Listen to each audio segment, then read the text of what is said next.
Coming up on Network Africa. 100,000 people forced to flee Mozambique violence as displacement crisis deepens. President Donald Trump says he does not want Somalis in the U.S. as immigration and customs enforcement officials plan Minnesota operation targeting Somali community. Plus, Guinea-Bissau's Electoral Commission says it's unable to finalize election results after armed men stole ballots and vote tallies.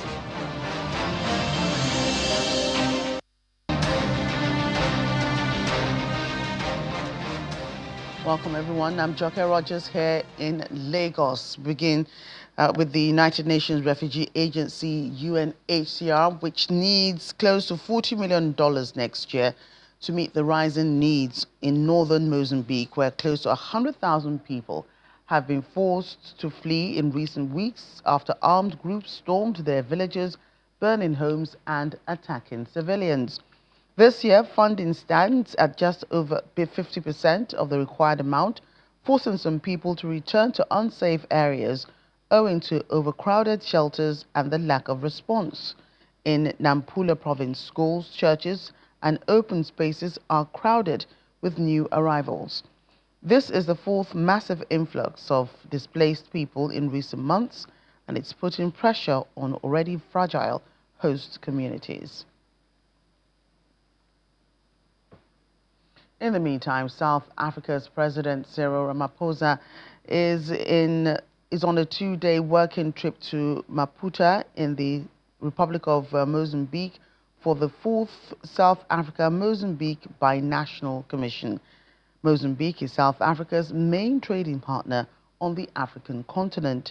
Relations between the two countries are governed by the Binational Commission, co-chaired by their heads of state. The inaugural session was held in October 2015 in South Africa.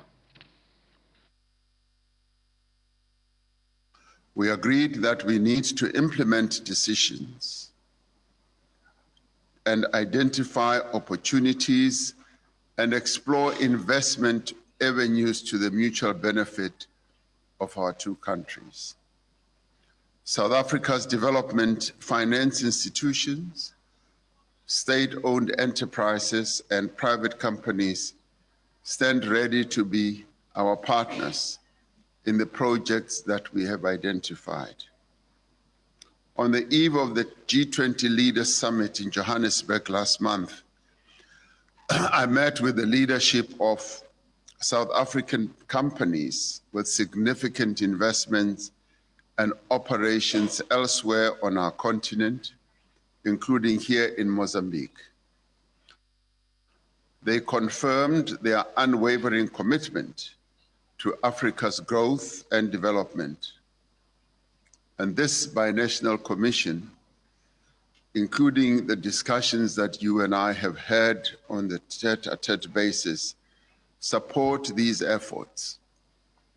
We agreed that we need to harness the energy, the finance of our respective private sector entities and crowd them in to work for the development of our two countries.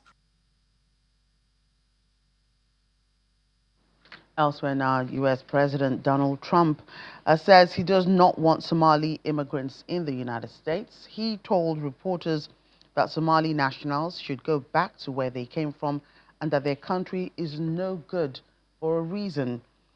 President Trump made the comments at the end of a long televised cabinet meeting on Tuesday, saying, quote, "I don't want them in our country. I'll be honest with you." Immigration authorities are reported to be planning an enforcement operation in Minnesota's large Somali community.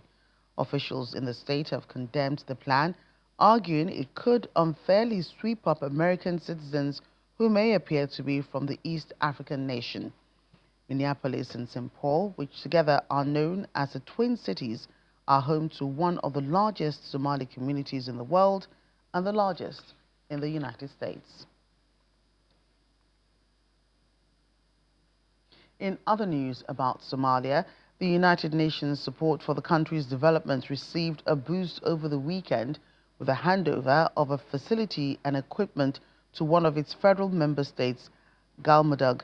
The UN Secretary General's Special Representative for Somalia, James Swan, led the handover ceremony in Galmudug's capital, attended by its president, Ahmed Abdi Kari, and senior members of his administration, as well as the acting head of the UN Support Office in Somalia. The facility, located in the city's Hero Drogo area, was originally intended to be used as a platform for UN operations in Dusamareb and across Galmudug, but plans changed due to the United Nations financial situation and the projected closure of the United Nations Transitional Assistance Mission in Somalia in October 2020, at the request of the federal government of Somalia.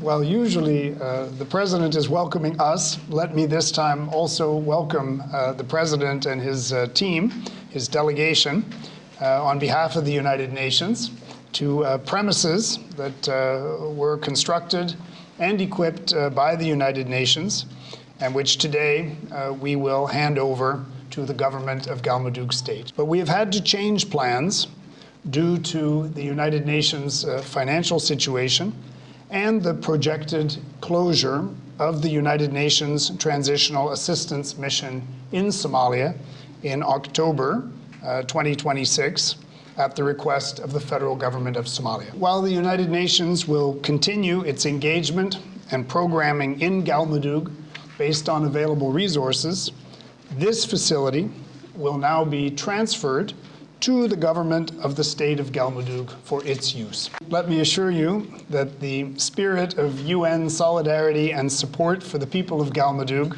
are as much foundation stones for this facility as are the bricks used to construct it. And we hope that this spirit of solidarity and support continues with its new occupants. The United Nations support for Galmudug is not centered solely on a physical location. Let me reaffirm that the United Nations will remain a partner to Galmudug through UNTMIS until its closure next year and through UN agencies, funds, and programs operating in Somalia.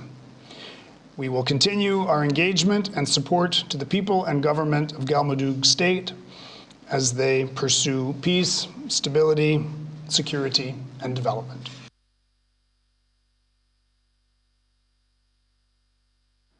The Nigerians in Diaspora Commission has partnered with Connected Diaspora and Doing Good Work Africa Startup Challenge alongside the upcoming Connected Diaspora flagship event in 2025. The two-part program is designed to mobilize global Nigerian talent and drive innovation for national development. Set to be held on December 19 at the J.K. Randall Museum in Lagos, NIDCOM chairman Mrs. Abike Dabiri-Erewa says the idea was generated by Nigerians in the diaspora for Nigerians from the diaspora and those in Nigeria. Intending participants are to visit the NIDCOM website to fill forms ahead of December 7th and get all necessary information. Honorable Abike Dabiri-Erewa, thank you for speaking with us. You just rolled out a new program, for Nigerians in diaspora in this December. Could you explain more about that? Yeah, this is the second edition. We call it the Diaspora Connect program. It's actually specifically for the younger generation of Nigerians abroad. We find that the third generation Nigerians in the diaspora are coming home. And it's their program actually. It was like, okay, why don't we work together on this? So we have what you call the Home Streets program, specifically for our younger Nigerians abroad. So it's like, okay, you're coming in December anyway. Let's have these conversations. And we're saying the theme this year is building, what's my theme again? Building, breaking, and believing in Nigeria. So this conversation among young people, and these are amazingly successful young Nigerians in the diaspora who believe in Nigeria and say, you have the platform, let's work with you. So they actually own the program, and like I said, with our own Home Strings program by NIDCOM. So we have these conversations, and beyond that, we've extended it to, innovators, thinkers who are going to look for talents and invest in those talents. So whoever wins is going to get ₦1 million. It's their money. They are the ones. So we're partnering with Connect Diaspora and DOA, Doing Good Work in Africa. 2 NGOs by young Nigerians abroad. So we look forward to a great time. And like I would say, we want to add value to whatever it is they're doing. They're going to come home anyway. So what program, intellectual program can they have beyond just coming to sing and dance and party? And that's why after December 19, they're all going to party. But we have that conversation first. And also creating jobs, hunting for talent, and also saying there are jobs you can do online. They do it, and they can guide the younger people here. So we'll be providing jobs by Nigerians in the diaspora. We'll be identifying talents. And then these young talents will be sharing the same platform with innovators, thinkers that are coming in from the diaspora. So I know a lot of Nigerians in diaspora already have opinions about this country. How do you help them to change the narrative about Nigeria? Yeah, you see, I keep saying it, even if you're looking for investors, approach the Nigerian diaspora in that country first. If we're talking about changing our narratives, it has to be our people in the diaspora. And they have been the ones that have actually been changing the narrative. We can say, oh, a few things have happened now, but look at it. When I go out, when I go abroad, and I hope the same thing with you, I'm a Nigerian, they want to wear our clothes. They want to sing our songs. They want to eat our food. They want to know more about, what we're doing. Look, that narrative has been changing. And it's changing because of the way Nigerians in the diaspora conduct themselves. There are a few bad eggs here and there, but majority. And then let's give it to our creative industry, our musicians, our artists, our young Nigerians.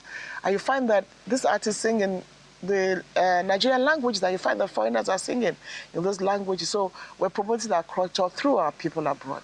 And I think that is very significant. And we have to continue to work with them.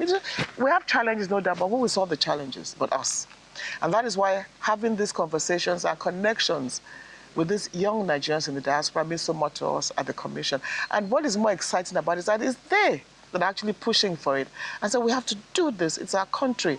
We've seen best practices. We see what is wrong, what is right, and what can be better. And that is why we are creating that platform for them.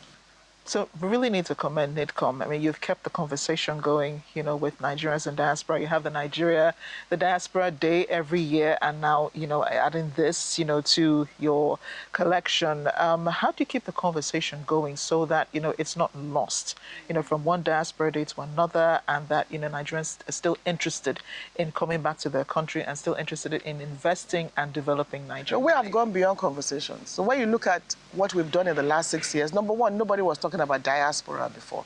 Now diaspora is on the front burner. There's nothing you do now without factoring our diaspora into it. So we are saying that if other countries have been able to use their diaspora to develop, to talk about progress, why not us? So we've gone beyond conversations. What we're doing is actually practical, because at the end of the day, you're going to see talent, you're going to see effects, you're going to see what they will be doing. So it's not about talking, but you have to sit on the table. No matter what you're doing, you have to sit on the table. So that is that. So for us in the Diaspora Commission, we have to commend our people abroad. Honestly speaking, you might say, it's nebulous, but it isn't. Because they are doing a lot. We may not even be giving them the flowers, but they are doing a lot selflessly. And it's amazing what our Nigerians abroad are doing. And so proudly and unapologetically, I'll borrow the words of the First Lady of the Federal Republic of Nigeria, who keeps saying, I'm unapologetically Nigerian. So it's gone beyond just talking, but you must have conversations. Conversations breed comprehension, and you have to sit on the table. But we're seeing young people who are very practical. Last year, they said they wanted to have raise funds for 1,000 innovators. And they did not 1,000, but they did some. Where there's a place I think in the South where they get these young guys, train them, and set them up. So it's not about talking, it's about what you could see our young Nigerians do practically. And then, like I said, doing good work in Africa is an NGO that has been actually encouraging talents, bringing people here to Nigeria to intern, and then go back and share experiences. So we're talking about young people who are doing a lot. It may not be in the media space that much, but it's a gradual thing. How do people apply for this program coming up later in December? Those coming from abroad, the innovators, the thinkers, are going to look at talents here in Nigeria and say, look what, you're so good, I want to invest in you. So it's open to young people. But young is I can call myself young. It's a matter of how you want to feel. So it's open, but you have to register. And then not too many. The hall can't take more than 200 people. So it's not about quantity, but quality. And the forms will be filled. Then those in charge will look at the forms and all that and get you registered. But it's a combination of Nigerians in diaspora, Nigerians at home, having these conversations. We are just like the one that's bringing both sides together. So it's about both and how parties. do people apply? No, it's online. If you go to our website, www.nidcom.gov.ng, you see the form, you see the link, just click the link. For the innovators, those who want to bring their talents, I think it ends in a few days' time, by December 7th. So, but it's there. Just click and register. The form is there. I will put it out more. We've also seen the chatter about insecurity in the country. I mean, that's our present reality. We've seen people talk about what's going on with the U.S. wanting to, take military action in Nigeria against those terrorists and so on. What do you say to Nigerians, as they, want to return, but then they also have to think about their own security? Again, constant communication. Next week, we'll be having a virtual meeting with all the diaspora groups in America, all of them.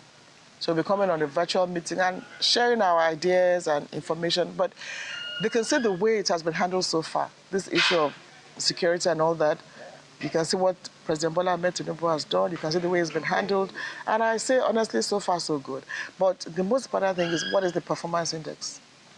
What are we showing that we're doing to stop this insecurity? And you can see what the president is doing. I mean, I'm sure the president is not going to sleep being happy that people are being killed. So he's doing everything to put a stop to it. We keep saying it didn't happen today. We know. But I know that with President Bola Ahmed Tinubu's determination, courage, vision, by the grace of God, it will end under his administration. So all stops are being pulled. And I keep telling Nigerians, the diaspora, have faith in him and what he's doing. Number one is sincerity of purpose, determination to take those hard decisions. Removing subsidy itself is a very hard decision, but he did it with genuineness and purposefulness. So the same thing with the insecurity. I mean, somebody just wakes up, takes 10 people there, kidnaps them. You don't know when it's going to happen, but most importantly is being able to, take the right moves, make the right... And you can see everybody. The North, they've held their own meeting. The Southwest, they've had their own and taking decisions. And the President, most importantly, is making moves and taking decisions. Now, everybody is saying that we have to decentralize. They say state policemen, I say local policing, community policing. So people are coming with different, but some things will happen. It's been with us for a while, but I know that under President Bola Ahmed Tinubu, it will be resolved.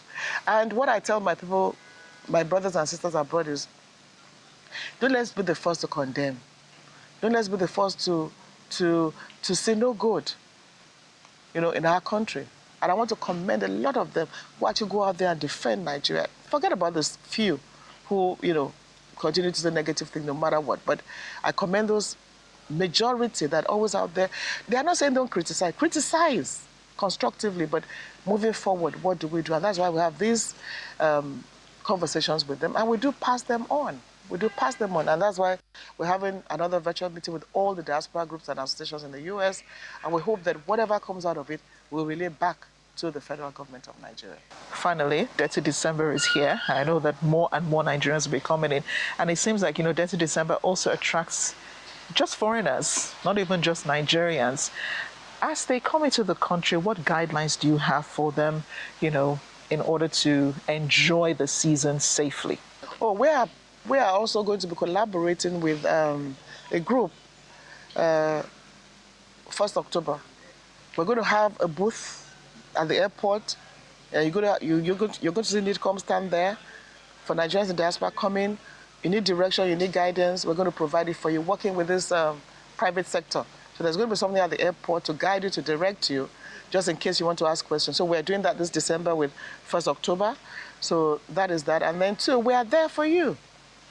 We're, contact us in terms of pointers and all that, which we've been doing. But for Dirty December, is everybody, Nigerians, non-Nigerians. In fact, I just received somebody from the US who came to me and said, July 25 should be Global Diaspora Day. She's an African American. And she said, you know what, we love what Nigeria is doing. Let's make July 25 Global Diaspora Day. And the proclamation is going to be made in Ghana on December 19th. So, you know, we're leading. And others are following, and we're happy about that. So for 30 December, however, let's all be careful. Don't let's exploit. That's just my, don't let's exploit our people coming in, Nigerians and non-Nigerians. You know, let us be who we are, warm, hospitable, and disciplined. Discipline is a key word. But for us as Diaspora Commission, we'll be working with 1st October. You'll see the stand at the airport. So you can go there, ask questions. You'll see our staff there to guide you, to answer your questions, and, you know, see whatever we can do to help as you come home to Nigeria. And then don't come just in December. Come all the time. And another interesting thing is that all states are doing one thing or the other. Look, the Southeast will be filled up. You know, we have programs everywhere. So we concentrate on Lagos, but everybody is doing something in their state. And that is the spirit. That's a renewed hope. There's something everywhere for everybody. Nigeria is big enough for everybody. And we have to market our country as the best in the world. Look, you've traveled widely. It's about marketing and perception. It's about how you project yourself. Look, honestly speaking, look, as I speak with you now, in our embassy in Cairo, if you go there that you think is a refugee camp, they've run there, they want to come back home. They don't know what they're doing there. And, you know, they know you're going to seek a hope in hopelessness. They want to come back. It's like a refugee camp. They all run in there to say, look, we want to go back home. Some are there 15, 20 years. They want to come back. But our role is to guide and support, see what we can do, but also tell Nigerians that the grass is not always greener on the other side. It's greener where you water it. So let's build our country. Let's build our country. And President Bola Ahmed Tinubu is providing the platform, the leadership. It's tough, it's rough, but we're going to get there. We will get there under his leadership. Honorable Abike Dabiri-Arewa, thank you again for speaking with us. Thank you. NIDCOM Chairman Mrs. Abike Dabiri-Arewa speaking in an interview with our Foreign Affairs correspondent Amarachi Ubani. The outcome of Guinea-Bissau's latest presidential election remains unresolved. The country's electoral commission says it's unable to finalize the results of the disputed vote held on November 23 after armed men broke into its office and stole ballots and vote tallies. The body said the break-in happened on Wednesday, November 26, the day before it was due to announce the polls' official results, and the intruders also destroyed servers storing the results. Let's get more on the situation in Guinea-Bissau and, of course, the political situation there. African Affairs analyst Stephen Oyedemi is giving us developments on Guinea-Bissau. He joins us via Zoom. Thank you for joining us on the program. It's going to be a quick interview. Military takeovers are not new to Guinea-Bissau. There have been different reasons over the years. What do you see as a primary trigger of the current political and military crisis in the country? Thank you very much. Thank you for having me. Just as you mentioned, military coups are not new in Guinea-Bissau's political history. They've had lots of that, several military coups since they gained independence from Portugal in 1974. However, what is interesting about this particular coup is that it came, just last week, Wednesday, just a day before the results of the elections that were held on November 23, were supposed to be announced. And it's unfortunate because we have the incumbent, Mbalo, the incumbent president who also participated in that election, and also, other people like Diaz, who participated in that election. And the military who came over, to take power, claimed that they were trying to restore order and restore national security, which was never an issue up until the elections, suggested that the incumbents might not win. So I think the trigger for this situation is actually the inordinate, ambitions of the incumbent president, and it's quite unfortunate because we keep seeing, things like this across the continent, where leaders are willing to relinquish power and they want to perpetuate themselves in power continuously. Right, and about regional implications, how effective has ECOWAS been in responding to this crisis, especially in safeguarding regional stability? Yeah, so ECOWAS has been doing its best, I'd say. They've been trying, but the region is still at a level of development that it's cannot be compared to what you have in most other parts of the world. We are different. The dynamics are complicated. We speak different languages. The cultures are different. So even though we have the ECOWAS as a regional body, it's unfortunate that the inordinate ambitions, as I mentioned, of a lot of leaders has undermined the ability of ECOWAS to intervene. However, we've seen declarations from ECOWAS. Like recently, the body removed Guinea-Bissau from decision making as part of ECOWAS. This unfortunately might not deter the military men who are in power now, but I think one other thing that ECOWAS could do in its upcoming meeting of heads of states and governments in December, on December 14, is to, make bold declarations and to actually, put very heavy sanctions on on Guinea-Bissau. Unfortunately, this might not affect the top guys in power, but of course the regular people. But beyond that, I think the awareness about the benefits of democracy, about the benefits of government that's responsive is very important, and that awareness is what I think should be the most important consideration for ECOWAS and even for civil society organizations and everyone. Right. I must thank you for your time. Short interview. I said at the beginning, thank you for your insight into that situation in Guinea-Bissau. Thank you for having me. Let's move ahead. Today is the International Day of Persons with Disabilities, a day set aside to promote the dignity, rights, and well-being of persons with disabilities, and it raises awareness about the benefits of their inclusion in all aspects of political, social, economic, and cultural life. Since the United Nations General Assembly Resolution 47.3 was adopted in 1992, proclaiming December 3 as IDPD, it has served as a global reminder of the importance of ensuring that persons with disabilities are fully included and empowered. This year's IDPD theme is Fostering Disability Inclusive Societies for Advancing Social Progress. The United Nations says this underscores the need to strengthen inclusion to advance human development across all sectors. And finally, on the program, did you know that Gabon is known for being one of the least densely populated countries in Africa, despite being the fourth largest oil producer on the continent? The country also has an extremely high urbanization rate and is covered by extensive tropical rainforests, a significant portion of which is preserved in national parks. Now you know. Well, that's our package today. Thank you so much for watching. I'm Joke Rogers.